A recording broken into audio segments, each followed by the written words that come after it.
Les bontés de l'Éternel ne sont pas épuisées, ses compassions ne prennent jamais fin.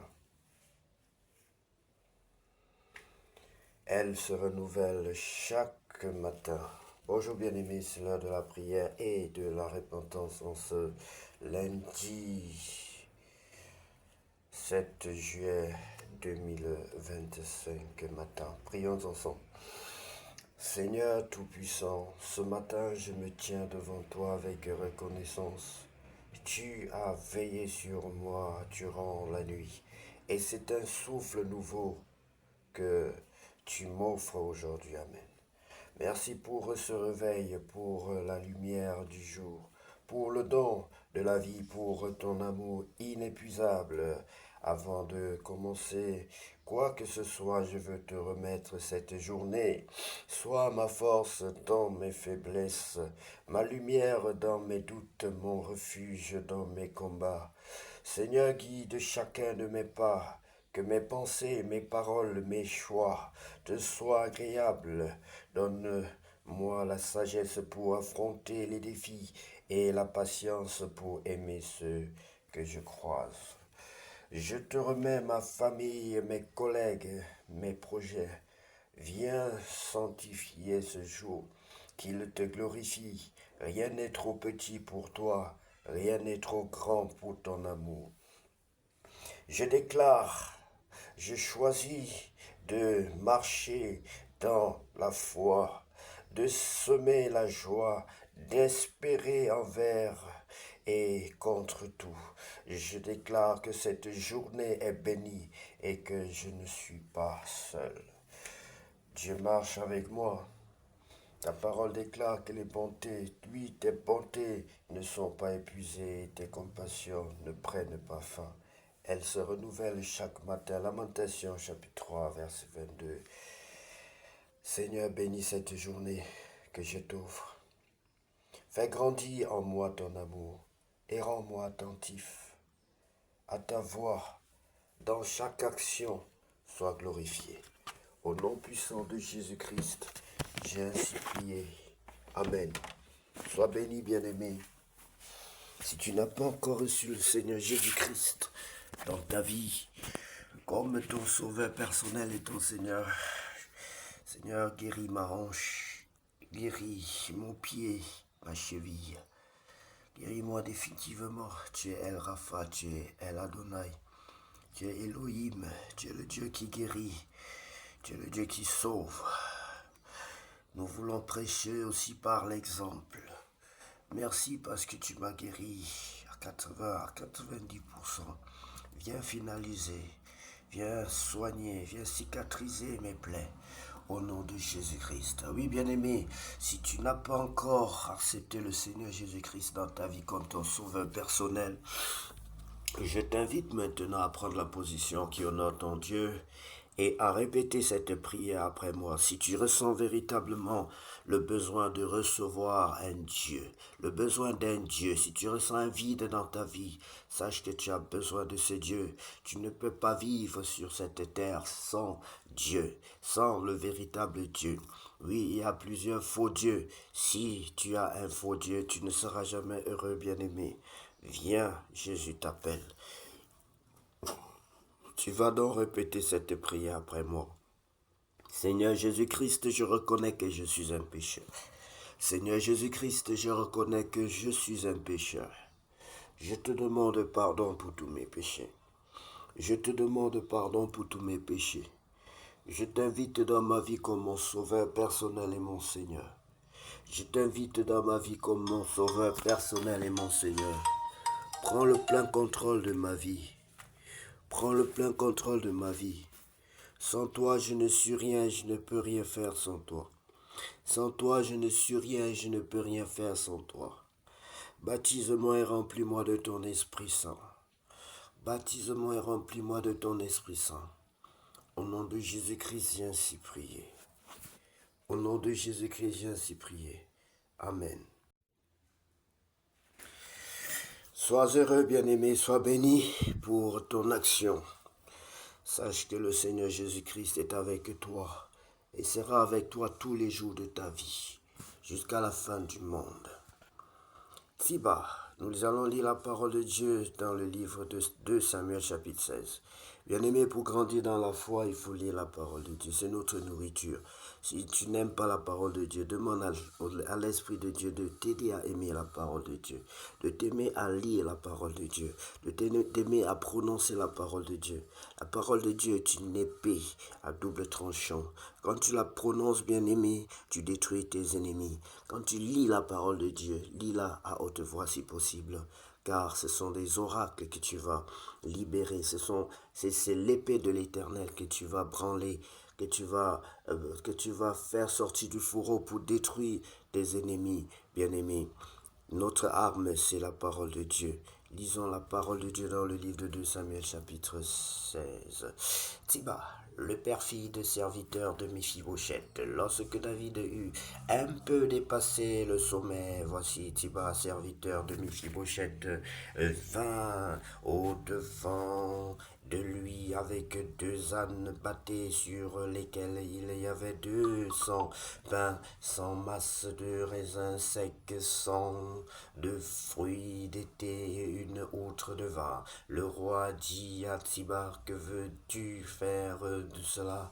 Et Tiba répondit, les ânes serviront de monture à la maison du roi, le pain et les fruits d'été sont pour nourriture les jeunes gens, et le vin pour désaltérer ceux qui seront fatigués dans le désert. Le roi dit, où est le fils de ton maître? Et Siba répondit au roi, voici il est resté à Jérusalem, car il a dit, aujourd'hui la maison d'Israël me rendra le royaume de mon père. Le roi dit à Tsiba, voici tout ce qui appartient à Méphibosheth est à toi.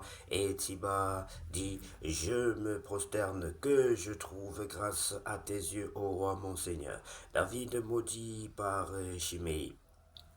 David était arrivé jusqu'à Bachurim, et voici il sortit de là un homme de la famille et de la maison de Saül, nommé Shimei, fils de Guéra. Il s'avança en prononçant des malédictions, et il jeta des pierres à David et à tous les serviteurs du roi David, tandis que tout le peuple et tous les hommes vaillants étaient à la droite et à la gauche du roi. Shimei parlait ainsi en le maudissant, va-t'en, homme de sang méchant, homme l'Éternel fait retomber sur toi tout le sang de la maison de Saül, dont tu occupais le trône, et l'Éternel a livré le royaume entre les mains d'Absalom, ton fils, et le voilà heureux comme tu le mérites, car tu es un homme de sang.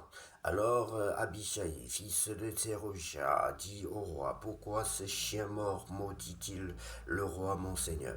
Laisse-moi, je te prie, aller lui couper la tête. Mais le roi dit, qu'ai-je à faire avec vous, fils de Tséroja?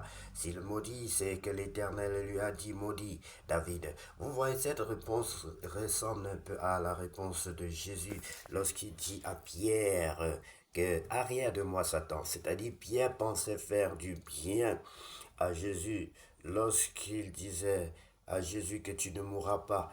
Il cherchait à défendre Jésus. Il était prêt d'ailleurs, il avait pris l'épée pour défendre Jésus. Or,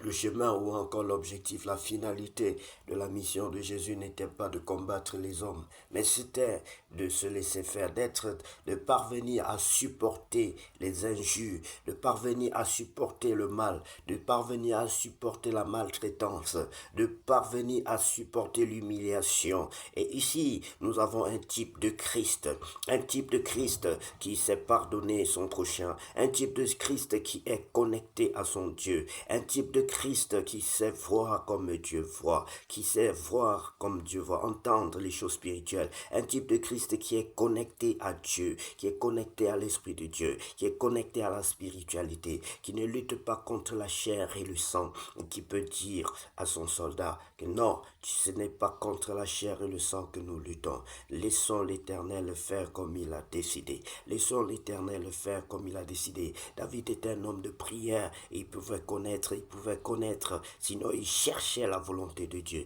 Il cherchait à plaire à son Dieu. Il pouvait connaître la volonté de Dieu. Bien-aimé, est-ce que tu cherches la volonté de Dieu lorsque tu as en face de toi quelqu'un qui t'insulte, qui t'humilie? Est-ce que tu cherches si c'est Dieu qui le veut? Parce que Dieu le voulait à cet instant même. C'était l'instant où David devait être humilié. C'était l'instant où David devait être oppressé. C'était l'instant pour David, c'était le moment de payer le prix de son péché. De payer le prix de son péché. Jésus a payé le prix de notre péché. Il ne pouvait pas non plus lutter contre les soldats. Il devait payer le prix. Il a accepté de payer le prix de notre péché. Tout ce qui est arrivé à Jésus comme mal nous était réservé, bien-aimé. Mais ici, David paye ce qui lui est réservé, sachant que lorsque nous péchons contre Dieu, quelque chose, une punition nous est réservée. Et si nous ne voulons pas assumer notre punition, elle va s'aggraver, bien-aimé.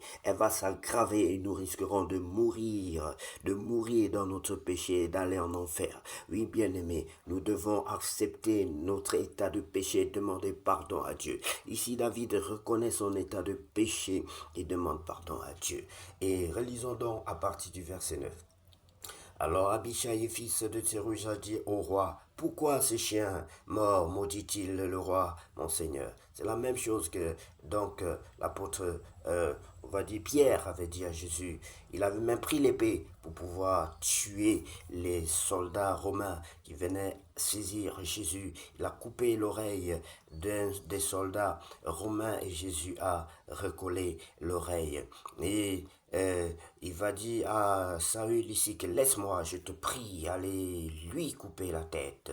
Mais le roi dit, qu'ai-je à faire avec vous, fils de Tsérouja? S'il le maudit, c'est que l'Éternel lui a dit de maudire. S'il maudit, c'est que, oui, c'est le moment que je dois être maudit. Je mérite d'être maudit parce que j'ai pris la femme de mon serviteur.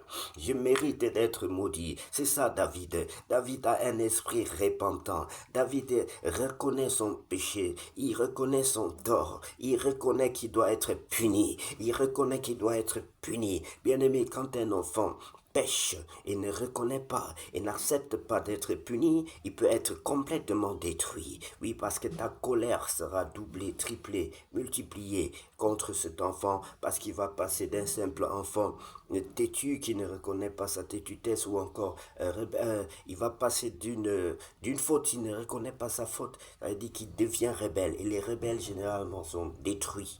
Oui, bien-aimé, ils sont détruits parce que il y a armes et armes. Lorsqu'un enfant te demande pardon, tu ne peux pas le frapper ou encore le punir à la même dimension que lorsqu'il refuse de reconnaître sa faute et ajoute encore des fautes à d'autres fautes à sa faute initiale et qui va peut-être insulter, qui va peut-être récidiver, qui va chercher peut-être ajouter d'autres fautes et sa situation sera grave, bien aimé. Mais ici, David reconnaît sa faute. Il continue dans la repentance. Il continue sur le chemin de la repentance comme il avait commencé devant Nathan en disant qu'il demandait pardon à Dieu. Il a reconnu sa faute, bien aimé, et ici il continue à pleurer.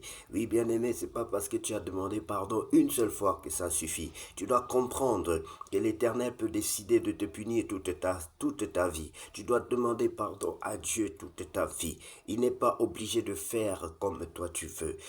Le pardon de Dieu dépend de Dieu. Que ce soit un pardon à moitié, que ce soit un pardon total, ça dépend de Dieu. Dieu est souverain et fait tout comme il veut, bien-aimé. Je te prie donc, laisse-moi, je te prie, ça c'est le serviteur de David, allez lui couper la tête. Mais le roi dit, c'est sûr qu'ici, le serviteur de David ne va pas comprendre comment est David. Comment ce type-là, quelqu'un l'insulte, il est roi, il a l'armée, il a l'argent, il a tout, il supporte. De la même façon, Pierre ne comprenait pas comment Jésus avait tout le pouvoir du monde. On l'insulte, on vient l'attraper, on veut lui faire du mal et il ne réagit pas. Même Pierre lui-même se disait que même moi seul là, je peux détruire ces soldats-là. Je suis sûr qu'il avait la capacité physique, il était certainement très fort. Et même pour manier l'épée. Parce que prendre l'épée et couper juste l'oreille de quelqu'un, il faut être assez bien entraîné, il faut être bien entraîné et avoir l'habitude de manier l'épée. Donc il comptait sur sa force, sur son épée. Ce n'est pas par la force ni par la puissance, mais par l'Esprit de Dieu. Il faut écouter l'Esprit de Dieu, bien-aimé. Il faut écouter le Saint-Esprit avant de faire quoi que ce soit. Même si tu as la force, n'agis pas d'abord. Si tu as l'argent, n'agis pas encore. Quand l'enfant tombe malade, votre première réaction ne doit pas être de penser à votre argent, votre pouvoir, vos relations. Mais lorsque vous avez un petit souci, pensez d'abord à l'Esprit de Dieu. Demandez la voix de l'Esprit de Dieu. Demandez les orientations de l'Esprit de Dieu. Mais le roi dit, qu'ai-je à faire avec vous, fils de Sérouja? S'il maudit, c'est que l'Éternel lui a dit, maudit David, maudit David, maudit David, maudit David. Dieu lui donne la mission de me maudire. Dieu lui a donné la mission de me maudire. Et moi, je vais régimber. C'est-à-dire que David savait que la chicotte de Dieu, Dieu ne vient pas forcément comme, c'est pas trop quelqu'un c'est pas trop comme, je sais pas, il apparaît dans les étoiles, dans les nuages, et on entend une grosse voix. Non, Dieu utilise les mains des hommes. Dieu peut utiliser même les cailloux. Dieu peut utiliser même les animaux, n'est-ce pas, pour se manifester dans le sens de nous punir ou de nous bénir, bien-aimés. Et ici, Dieu utilise un individu. Dieu apparaît en individu pour mépriser, pour réduire, pour mépriser David. Oui, parce qu'il méritait le mépris. Si tu mérites le mépris, bien-aimé, ne t'étonne pas qu'une personne qui n'a sans valeur vienne te mépriser, qu'une personne sans valeur vienne te ridiculiser. Si tu mérites l'honneur aussi, bien-aimé, ne t'étonne pas, Dieu va t'honorer. Si tu honores Dieu, Dieu t'honorera. Mais si tu le méprises avec ses lois et ses règles, sache que toi aussi tu seras méprisé. Et Dieu va donc utiliser des moins que rien pour parler à un roi, des moins que rien pour maudire carrément un roi, des moins que rien pour dédaigner un roi, est loin de l'Éternel. Et loin de l'Éternel, sache à ce moment-là que c'est l'heure. Je sais que je mérite d'être dédaigné. Je sais que je mérite que mon enfant se lève contre moi avec les instruments de guerre, qu'il détruise, qui cherche à me tuer. Je mérite ce moment de trouble de ma vie. Je mérite ce moment de trouble de ma vie. Tu dois connaître tes circonstances et les temps. Les circonstances et les temps. Le temps que tu traverses en ce moment, bien-aimé, tu dois connaître. Mais pour connaître les circonstances et les temps, il faut être connecté à ton Dieu. Il faut être un homme de prière, un homme qui craint Dieu, un homme qui cherche Dieu, un homme qui aime Dieu, un homme qui demeure dans Dieu et dans sa parole. Et il va dire que s'il maudit, c'est que Dieu lui a dit. Dieu lui a dit, va maudire David. C'est un envoyé de Dieu. Tu ne peux pas tuer un envoyé de Dieu. Tu vas aggraver ma situation. Il dit, c'est une façon, oui, quand David dit à son serviteur, oh, qu'ai-je à faire avec vous, fils de Tsérouja? C'est une façon de lui dire que si Dieu lui a dit, s'il maudit, c'est que Dieu lui a dit maudit David. Dieu lui a dit maudit David. David était un homme de Dieu. David était un homme qui savait que rien ne peut se faire sur la terre sans la volonté de Dieu. Il pouvait lire et comprendre les circonstances et les temps, bien-aimés. Toi aussi, tu dois apprendre à lire et à comprendre les circonstances et les temps dans lesquels tu es. S'il maudit, c'est que l'Éternel lui a dit maudit David. Qui donc lui dira pourquoi agis-tu ainsi? Et David dit à Abishai et à tous ses serviteurs, voici mon fils qui est sorti de mes entrailles et en veut à ma vie. À plus forte raison, ce Benjamin. Pardon, laissez-le. et qu'il maudisse, car l'Éternel le lui a dit. Peut-être l'Éternel regardera-t-il mon affliction. Voici le comportement qu'un enfant obéissant doit avoir. C'est-à-dire que quand papa veut te taper, tu te mets déjà à genoux. Et à partir de là, peut-être papa peut avoir pitié de toi. David accepte le mépris. David s'humilie davantage. Il s'humilie davantage. Il accepte. Il dit oui, je mérite que vous m'insultez. Je mérite qu'on me traîne dans la boue. Je mérite d'être humilié. Peut-être en me comportant ainsi, l'Éternel va réduire ma peine. L'Éternel va m'épargner. Mais si, bien-aimé, il levait la main contre ceux qui le méprisaient aussitôt, si il entendait que son fils se levait contre lui et il se levait aussi pour lui dire, c'est moi ton père, c'est moi qui t'ai mis au monde, je te maudis, je vais te tuer, et ça devait créer un conflit indescriptible et nul ne sort gagnant dans cette situation, ni le père ni le fils. Si tu vis en ce moment le trouble dans ton foyer, le trouble dans ta maison, avec tes enfants, père que tu es, Père que tu es, essaye de lire les moments, les circonstances et les temps dans lesquels tu es avec ton Dieu. Lis correctement les circonstances et les temps dans lesquels tu te retrouves en ce moment, bien-aimé. Est-ce que c'est Dieu qui permet que tu vives ce que tu es en train de vivre en ce moment? Est-ce que Dieu t'a donné l'autorité pour que tu l'appliques? L'autorité n'est pas un simple marteau qu'on a en main, qu'on doit utiliser pour frapper tout ce qui bouge. Oui, Père que tu es, tu dois te ressaisir et apprendre à écouter ton Dieu, apprendre à lire les circonstances et les temps. Tu dois reconnaître si ton enfant qui se lève contre toi, se lève contre toi parce que Dieu a voulu qu'il en soit ainsi. Et si Dieu a voulu qu'il en soit ainsi, tu ne dois pas te lever contre lui. Si ton voisin qui se lève contre toi, qui te méprise, le fait parce que Dieu a voulu qu'il en soit ainsi, tu ne dois pas te lever aussi contre lui. Accepte d'être méprisé en ce moment. Accepte d'être méprisé en ce moment. Accepte d'être insulté en ce moment. Accepte, accepte, et le soleil se lèvera dans ta vie. Et le soleil se lèvera dans ta vie. Bien-aimé, accepte la réprimande de Dieu. Accepte d'être réprimandé. Accepte la punition de Dieu. Et répands-toi, bien-aimé, et humilie-toi. Peut-être que l'Éternel viendra à ton secours, comme David le dit. Si peut-être l'Éternel regardera-t-il mon affliction et me fera-t-il du bien en retour des malédictions aujourd'hui? David et ses gens continuèrent leur chemin et Shimei marchait sur le flanc de la montagne près de David et en marchant il maudissait, il jetait des pierres contre lui, il faisait voler la poussière. Vous voyez bien aimé, il s'est pas seulement arrêté aux injures.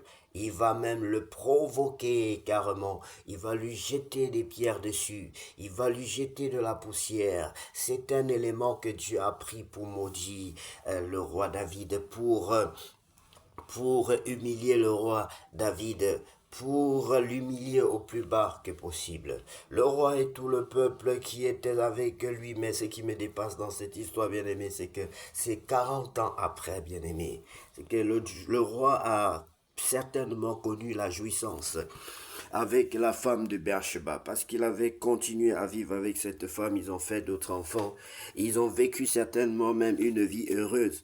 Et c'est sûr qu'à un moment donné, 1 an, 2 ans, 3 ans, 4 ans, 5 ans, 6 ans, 7 ans, 8 ans, 9 ans, 10 ans, 11 ans, 12, 13, 14, 15, 16, 17, 18, 19 ans, toutes ces années bien-aimées, David avait certainement cru que l'Éternel avait oublié la punition qu'il réservait à David, qui lui réservait, bien-aimé. Et 21 ans, 22, 23, 24, 25, 26, 27, 28, et Dieu vient ici l'humilier lorsqu'il est déjà même presque vieux et ça fait mal. On n'a même plus la force de supporter un tel fardeau, un tel mépris.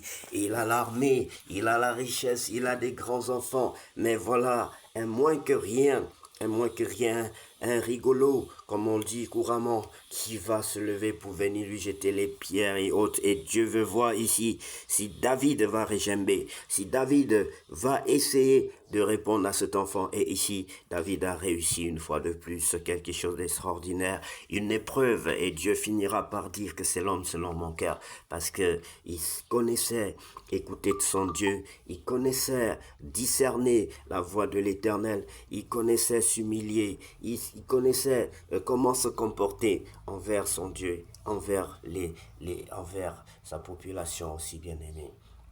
Il maudissait, il jetait des pierres contre lui, il le faisait voler la poussière. Le roi et tout le peuple qui était avec lui arrivèrent à Ajaphim, et là ils se reposèrent.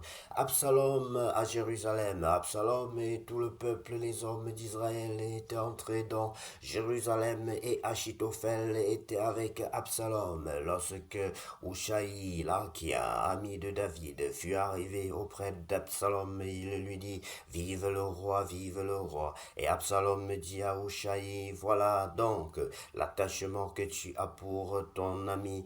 Pourquoi n'es-tu pas allé avec ton ami? Ushaï répondit à Absalom, c'est que je veux être à celui qu'ont choisi l'Éternel et tout ce peuple et tous les hommes d'Israël, et c'est avec lui que je veux rester. D'ailleurs, qui servirai-je? Ne sera-ce pas son fils? Comme j'ai servi ton père, ainsi je te servirai. Absalom dit à Achitophel, consultez ensemble.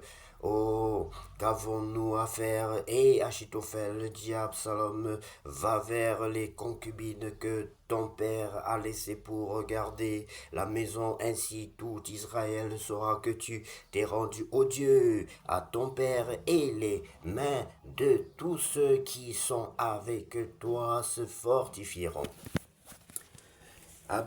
David va de malheur en malheur, bien-aimé. Voilà les mauvais conseils.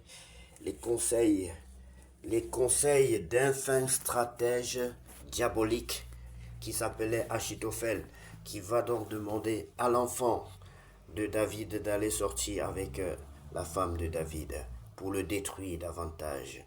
Et c'est le moment où David devait payer le lourd fardeau. Et Dieu avait dit à David que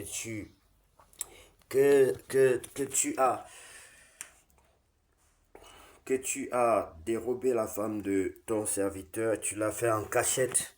Moi, je te ferai ça en plein jour. Et tout Israël sera au courant pour bien t'humilier. On dressera pour Absalom une tente sur le toit. Oh là là là là. Et c'est ce que l'Éternel avait dit. Il a dit que Dieu veut vraiment montrer au monde entier que voici l'enfant de David qui est en train de coucher avec la femme de David. L'inceste dans la famille. La désolation, bien-aimée. Et Absalom alla vers les concubines de son père aux yeux de tout Israël. Oh Seigneur Jésus-Christ de Nazareth. Aux yeux de tout Israël. Les conseils donnés en ce temps-là par Achitophel avaient autant d'autorité que si l'on avait consulté Dieu lui-même. Il en était ainsi de tous les conseils d'Achitophel, soit pour David, soit pour Absalom. Bien aimé, le péché, il y a un temps de jouissance dans le péché, mais le retour est souvent difficile à gérer, voire on est incapable de gérer le retour. Donc ça ne sert à rien de provoquer Dieu. Et quand on pêche, on provoque Dieu. Et Dieu finit par répondre. Le péché était très grave, bien-aimé. David a demandé pardon, c'est vrai. C'est pour cela qu'il n'a pas été détruit, parce que c'était un péché. Dieu lui a dit qu'il lui pardonnait, parce qu'il a demandé pardon. Mais ici, ce sont les résidus de la chicotte, les résidus de la réponse à la question. Parce que le péché est comme une question, une provocation, action-réaction. La réponse à l'action, la réponse était fatale en temps normal, c'est-à-dire la réponse à la mort. Et nous étions là à l'époque où il y avait la loi du talion, la mort contre la mort, œil pour œil, dent pour dent. Il a tué quelqu'un, il doit être tué. Mais Dieu a pardonné. Il ne l'a pas tué, mais par contre, il devait vivre des choses terribles, bien-aimés. Il devait vivre les choses terribles. Vous voyez que le pardon a une puissance aussi. Parce qu'en temps normal, tu as tué quelqu'un, on te tue. Et ce sont les faiseurs de loi qui devaient être les premières victimes ou bien les premiers à assumer leur loi. Ce sont ces rois-là qui arrêtaient les règles. La loi, c'était œil pour œil, dent pour dent. Tu tues, on te tue. Et David, ayant tué quelqu'un, il devait tuer. Mais il a demandé pardon lorsque Nathan est venu. Mais bon, il ne pouvait pas demander pardon pour toutes les conséquences, c'est impossible. Il faut devenir Dieu pour pouvoir le faire.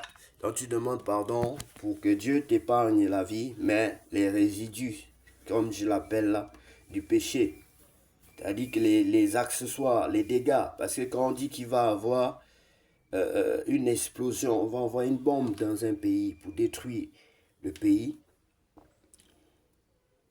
Si tu demandes pardon, on dit bon ok, la bombe, même le cœur de la bombe n'explosera pas, mais les résidus, puisque la bombe est déjà envoyée, les têtes de la bombe là vont te créer les dégâts dans ton pays. Tu ne vas pas mourir, hein?